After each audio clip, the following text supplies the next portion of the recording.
नमस्कार, रिपब्लिक भारत देख रहे हैं आप और मैं हूं आपके साथ पुनीता सिंह। हिंदुओं की आस्था और धर्म ज्ञान सनातन पर जब भी आंच आएगी तब हिंदू धर्मगुरु ही ज्ञान का मार्ग दिखाते हैं। हिंदुओं के सबसे बड़े धर्मगुरु और पुराण समेत हिंदू धर्म ग्रंथों के महान विद्वान जगत गुरु रामभद्राचार्य जी हमारे साथ जुड़ चुके हैं। जगत गुरु जी प्रणाम आपका और बहुत बहुत स्वागत। जगत गुरु रामभद्राचार्य जी, इन दिनों सनातन आस्था के साथ अधर्म की चर्चा पूरे देश में हो रही है और आपको भी जानकारी होगी कि कैसे तिरुपति में प्रसादम के साथ अधर्म किया गया है। इस पर आप क्या कहेंगे? देखिए, तिरुपति में जो कुछ हुआ वो बहुत अभद्र हुआ।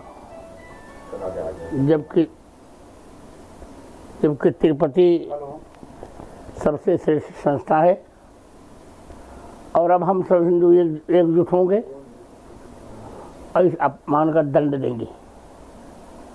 कुछ भी हो जाए, हमारी 1857 जैसी परिस्थिति बन गई। मंगल पांडे इसी पर तो आक्रोशित हुए थे। उनको कारतूस मुख से छूनी पड़ती थी, उसमें गाय की चर्बी लगी थी। वही हमारे प्रसाद में हुआ। अब हम सब इकट्ठे होंगे और इस अपमान का कठोरता से दंड देंगे। बिल्कुल। और देखिए, मेरा एक सवाल ये भी होगा कि सनातन आस्था से खिलवाड़ सिर्फ प्रसादम तक ही सीमित नहीं है। पिछले कुछ महीनों में ये देखा गया है कि कभी रोटी और कभी जूस में तमाम तरह के जो खाने पीने की चीज है उसमें मिलावट किया गया है। कुछ वर्ग के लोग इसमें पकड़े भी गए हैं। आखिर ये हो क्यों रहा है और उसके पीछे मानसिकता आखिर क्या हो सकती है? मैं कह रहा हूँ यही, हम दंड की व्यवस्था कर रहे हैं। क्रांति होगी। अब याचना नहीं, अब रण होगा। संग्राम महाभीषण होगा। जी बिल्कुल। लेकिन देखिए, पिछले कुछ समय से हिंदू त्योहारों पर पथराव की जो घटनाएं हैं वो लगातार सामने आ रही है। इसके पीछे आखिर क्या वजह हो सकती है, क्या मानसिकता हो सकती है? अब हिंदुओं को इकट्ठा होना पड़ेगा। सब समस्याओं का समाधान है हिंदुओं का इकट्ठा होना। और मैंने लड़कियों के लिए भी कहा है कि लव जिहाद के चक्कर मत पड़ो, अंतर जाति अंतर धर्मी विवाह मत करो। ऐसे संबंध कभी सफल होते नहीं हैं। अपनी वर्ण व्यवस्था में रहो, सब कुछ मंगल होगा। यही कहकर मैं चल रहा हूँ। जी बिल्कुल। बहुत बहुत आपका शुक्रिया कि आपने हमें समय दिया और आपने तमाम ये बातें जो है रखी है। आपका बहुत बहुत धन्यवाद। और चलिए, इसी के साथ इतना ही, लेकिन बाकी खबरों के लिए आप देखते रहिए रिपब्लिक भारत।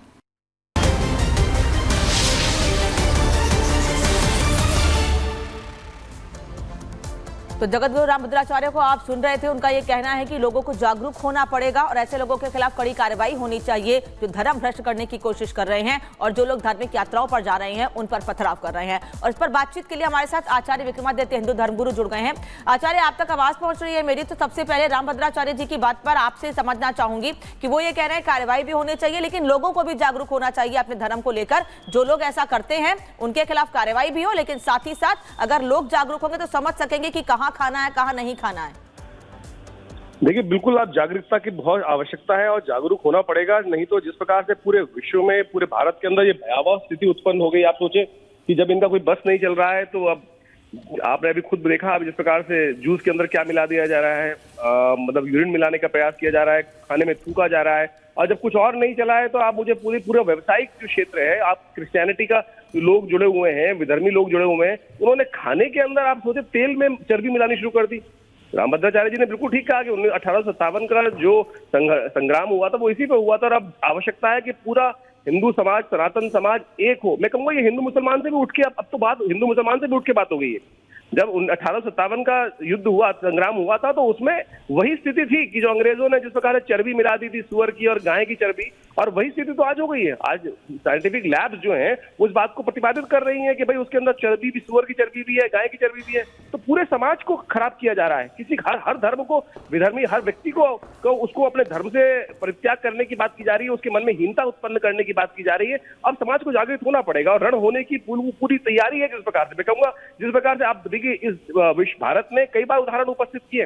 जब आतताई इतना बढ़ जाते हैं तो चाणक्य अकेले उपस्थित हुए और पूरे नंद वंश को समाप्त कर दिया उन्होंने। जब इसी प्रकार से शंकराचार्य जी महाराज ने अकेले पूरे भारत के अंदर अलग जगाकर, ज्ञान की अलग जगाकर पूरी तरह से जो भी विधर्मी लोग थे उनके ज्ञान को समाप्त किया, उनको समाप्त करने का प्रयास किया, वह समाप्त किया गया। तो आज पुनः इस कलयुग के अंदर फिर वही आवश्यकता हो गई है कि जिस प्रकार से विधर्मी लगातार हमारे धर्म के ऊपर आघात कर रहे हैं, हमारी संस्कृति के ऊपर आघात कर रहे हैं, हमारी मनोमस्तिष्क पर आघात कर रहे हैं। आप सोचिए किस प्रकार का पूरा भयावह वातावरण बनाया जा रहा है। आपने देखा होगा कि किस प्रकार से पूरे महाराष्ट्र के मुंबई के अंदर किस प्रकार से अनर्गल प्रलाप किया गया। सोचे प्रधानमंत्री तक को नहीं छोड़ा गया, श्वान कुत्ता तक कह दिया गया। सोचे अब क्या स्थिति आ गई है।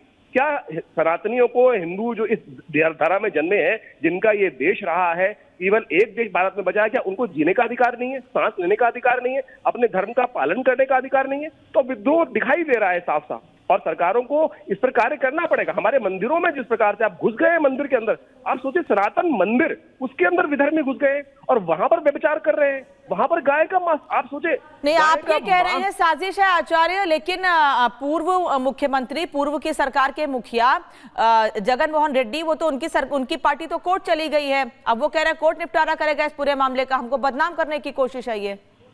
देखिए, जगन मोहन रेड्डी और उनके पिता वाईएसआर रेड्डी, उनका पूरा परिवार कौन है? नाम रेड्डी रखने से केवल हिंदू नहीं हो जाता, ये पूरे क्रिश्चियन है।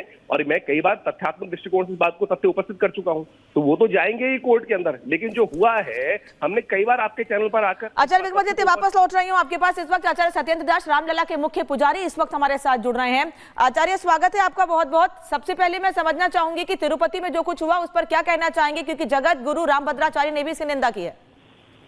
देखिए, वो बहुत निंदनीय है, और जिस प्रकार से हमारे सनातन धर्म को कुठाराघात किया गया है वो बहुत ही निंदनीय है, और इस पर पूर्णतया विचार करना चाहिए, इसका अन्वेषण करना चाहिए। और क्यों ऐसा कैसे हुआ, और ये कौन से अधर्मी ऐसे लोग हैं जो बाला तिरुपति जी जैसे प्रसिद्ध मंदिर में और ऐसी घात लगा करके और ये घटना कर दिए हैं। और इसके जो है जिस प्रकार से हो, साम दाम दंड भेद सभी प्रकार से इसको समन करना पड़ेगा, और तभी जाकर के हमारे सनातन की धर्म की रक्षा हो पाएगी। और जैसा कि घटना हुई है वो बहुत ही निंदनीय है, इसको मैं पहले भी बोल चुका हूँ, और इसके बाद में आज भी मैं कह रहा हूँ कि इसको शांतिपूर्वक पहले अन्वेषण करें, खोज करें कि आखिर ये कौन लोग ऐसे हैं, और इस प्रकार से गौ का मांस और मछली का तेल मिला करके और लड्डू बनाया गया है। इस पर खोज करना चाहिए, जो है उनको तुरंत दंड देना चाहिए। वो अपराधी हैं, वो देशद्रोही हैं। बिल्कुल आचार्य जी, जगत गुरु रामभद्राचार्य जी से भी अभी बात हो रही थी। उन्होंने सीधे सीधे कहा कि हिंदुओं को एकजुट करने की जरूरत है, क्योंकि ये तो आया ही है सामने कि प्रसाद में इस तरीके की मिलावट है, जूस में यूरिन मिलाया जा रहा है, कहीं थूक वाली रोटी खिलाई जा रही है। इसको लेकर आपकी प्रतिक्रिया क्या है? नहीं, ये जितनी भी घटनाएं हो रही हैं बहुत निंदनीय है, और इस पर सक्रिय, और हमारी माननीय सरकार को भी इस पर सक्रिय होना पड़ेगा। कहीं नहीं तो ऐसे ही जो घटना किए जा रहे हैं वो बहुत ही दुखदायक, कहीं थूक की रोटी बन रही है, कहीं ये मांस और ये मिलाए जा रहे हैं, कहीं कुछ। जहाँ ये हो रहा है